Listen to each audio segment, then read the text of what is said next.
sincera, i ho dic amb tota la tranquil·litat, que molts votants, davant de l'espantall del Partit Popular a les darreres eleccions espanyoles, molts votants catalans s'haurien de plantejar seriosament. Per tant, està dient que no hem de tenir tanta por els catalans, al Partit Popular, com alguns ens fan creure? No, és que en aquests moments el Partit Popular prou feina té.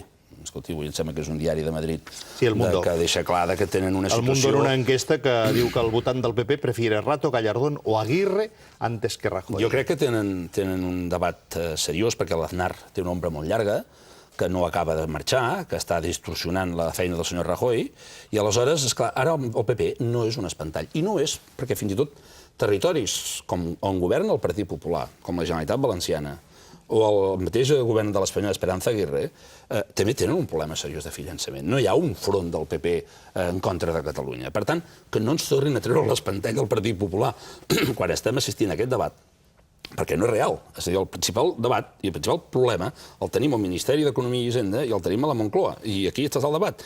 I que no ens treguin el PP una altra vegada, perquè jo crec que aquesta vegada no ens podem deixar posar damunt l'espantall del Partit Popular. Vostè creu que els socialistes catalans fan servir l'espantall del Partit Popular per fer veure que Rodríguez Zapatero no està nu?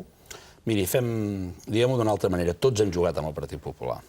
Vostès especialment. No, però nosaltres ens va venir a buscar el Partit Popular, també li diré ben clar, eh? Nosaltres no el vam demanar, eh? El Partit Popular ens va venir a buscar perquè la memòria és selectiva i oblidem lo dolent.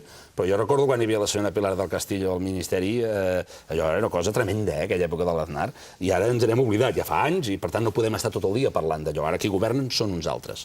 Però ens van venir a buscar i ens van trobar. Però jo crec que a vegades hi ha un ús obscè de buscar en el Partit Popular i això, com diu molt bé vostè, impedeix veure que el senyor Zapatero està nu. Convergència i Unió reclama estar a la comissió mixta.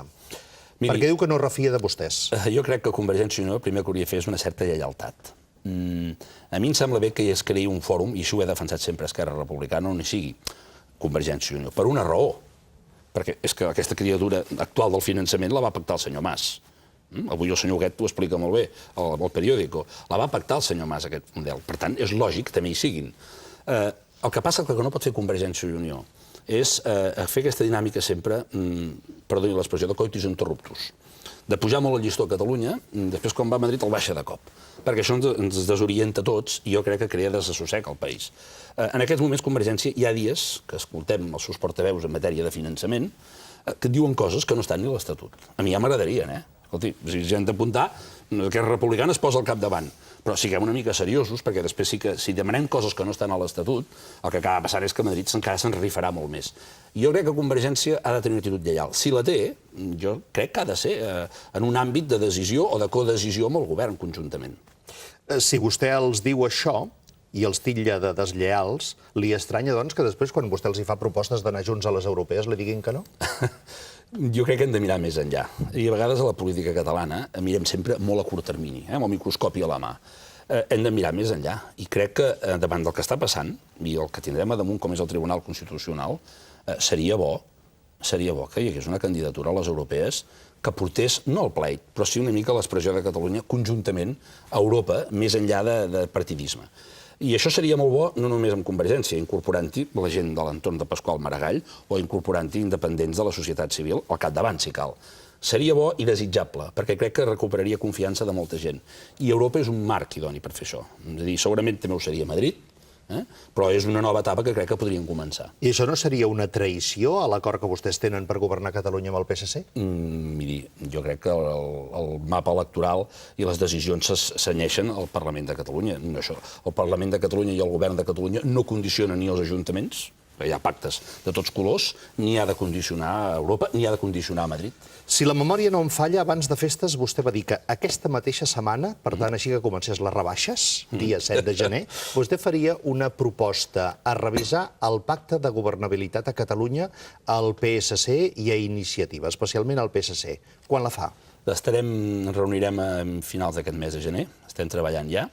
És un acord per intentar actualitzar. Jo crec que la revisió del pacte, o l'actualització, a mi m'agrada parlar, perquè han passat 2 anys i han passat moltes coses, hauria de contemplar dos elements importants. Un, quan vam fer l'acord, no estàvem en una situació de crisi econòmica com la que estem en aquests moments, per tant, això coincideixen també Iniciativa per Catalunya amb Esquerra, parlar-ne i actualitzar el pacte en aquesta línia, i jo crec que, més enllà del debat del finançament, també el govern hauria de fer una previsió amb el pacte, amb la revisió de què en fem dels recursos si finalment hi ha acord. Jo crec que hi haurà acord, però si finalment hi ha, que n'hi haurà, jo estic convençut, què en fem d'aquests recursos? Els posem a la caixa i fem una despesa lineal de cada departament o els invertim segurament en temes com innovació per poder fer el canvi de paradigma de les empreses catalanes que puguin incorporar innovació, tecnologia i poder exportar. Els posem aquests 100.000 joves catalans, que segurament és un dels temes més preocupants que tenim en aquest país, que tenen entre 18 i 27 anys, que ni treballen ni estudien, els podem reinjectar al model formatiu, que tinguin un ofici, que tinguin una formació.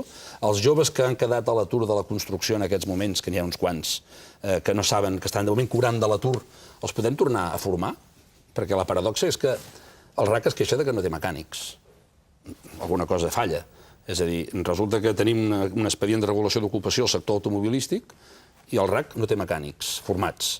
Per tant, necessitem que aquests recursos del finançament els hem de posar al servei d'un parell o tres de coses importants. Si no, aquests diners, quan vinguin, els posarem allò linealment a tots els departaments i tinc la sensació que no invertirem. On s'haurien de posar? Innovació a les empreses, recerca, exportació, formació d'aquests gent jove que en aquests moments els hem de tornar a posar en el sistema de formació i sobretot també política social.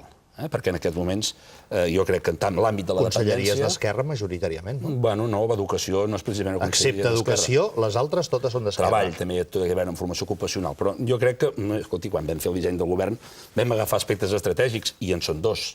L'empresa, l'empresariat, injectar recursos perquè aquest país faci el canvi de model econòmic i sobretot en política social. Acabem, senyor Puigcercós, agraint-li que hagi vingut al programa. Calendari que vostè té avui sobre la taula pel que fa al tema del finançament i la relació que això té de manera directa amb l'estabilitat del govern de la Generalitat. L'estabilitat a mi m'agrada dir sempre que està garantida. Nosaltres tenim un compromís i ho complirem. I a mi m'agrada dir que els debats s'han de fer en el si del govern. És a dir, aquella sensació permanent de que si ara no m'agrada me'n vaig o si ara venen dificultats me'n vaig, nosaltres no desertarem. Nosaltres tenim una responsabilitat, i més amb el que està caient. Ho vaig dir ja fa un mes i mig, que amb crisi, amb una negociació amb l'Estat, amb una sentència del Tribunal Constitucional que per algun despatx de Madrid està allà voltant. Nosaltres el que no podem fer ara és anar-nos a dir, escolti, no ens veiem capaços d'afrontar la situació i fugim. S'ha de negociar, s'ha de treballar i s'ha de ser clar i convincent. Ara, el calendari que tinc és que crec que aquests mes de gener, si m'apura a principis de febrer, el tema del finançament ha de ser, com diuen al meu poble, mascle o femella. Hem de saber si es pot resoldre o no es pot resoldre, perquè hi ha un escenari possible. I si no es pot resoldre? Haurem de seguir negociant. L'amenaça que ens fa el govern espanyol, i en el document del Solbes hi és dir, escolti, i el que no hi entri es queda igual. Això li va passar en el seu moment a Andalusia, Extremadura i Castella-La Manxa quan governava el senyor Aznar. I el que no hi entri es queda igual. Bé, jo crec que aquesta amenaça a nosaltres no ens ha d'atemorir, perquè ens podrien trobar que amb aquella situació tan vista que tenim els catalans, que és tothom critica Catalunya, insulta Catalunya, però després quan Catalunya fa un avenç tothom puja al carro de Catalunya. Escolti, passin vostès, senyors d'Andalusia, passin vostès. Diu el president de Melilla avui per algun lloc que en canvi és Catalunya qui està insultant Espanya amb aquesta proposta de finançament, o amb aquesta situació de finançament. Hi ha coses que són intolerables. I no ens hem de posar més nerviosos. Sempre ha estat així i Espanya dubto que canviï en aquest sentit. Però que surti la consellera d'Economia de Castella i Lleó i digui que aquesta sinfonia le suena a sardana, hi ha un to despectiu, hi ha un to d'insult permanent que, escolti, gairebé no hauria de tenir ni resposta. Però si ells tan valents són i tan clau tenen, que passin davant, ja ens esperarem nosaltres. Fixi-s'hi que sempre és la mateixa pel·lícula. Catalunya va al davant, Catalunya trenca el gel, és el trencagels, i automàticament tothom ve darrere amb una confortabilitat i puja en el carro. Bé, doncs, escolti, si nosaltres no ens posem d'acord, que passin ells davant. Miri, podrien passar dues coses. Una, que passessin davant, i després nosaltres seguirem negociant, malgrat el que digui el govern de l'Estat. Em vaig fer una pregunta retòrica fa poc a Madrid. El govern espanyol, l'economia espanyola, la societat espanyola es pot permetre un model de finançament sense Catalunya? Que no hi entri Catalunya? Pregunta. Ho han de respondre ells. Però la segona, és a dir, pot passar que passin tots davant, o pot passar una altra cosa, que s'encalli tot. Aquella pressa que tenia ara el senyor Zapatero sobtada, si Catalunya no entra, veurem què fan els altres. Resumint, vostè li diu Montilla, tranquil, el nostre contrari es diu Rodríguez Zapatero. És correcte, això? Correcte. Moltes gràcies, senyor Puigcercós, i molta sort. Bon A dia, vostè. bona nit i bon any. Bon any. Jordi Eroles, les notícies de